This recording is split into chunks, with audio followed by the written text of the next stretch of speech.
नमस्कार. विनी food challenge मध्ये आपले स्वागत आहे. एक हात मदतीचा आपण घेऊन आलो आहोत वसई तालुक्यातील उमळे गाव येथील घाटाळ नगर या ठिकाणी. आज आपण या गावात एक खेळ खेळणार आहोत आणि या खेळाच्या माध्यमातून इथल्या माझ्या बंधू भगिनींना मदतीचा एक हात देणार आहोत. चला तर मग सुरुवात करूया आजच्या खेळाला.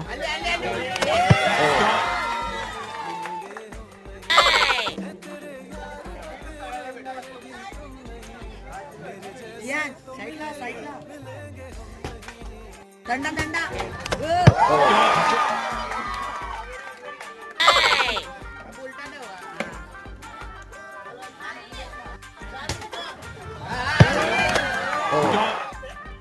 Oh no!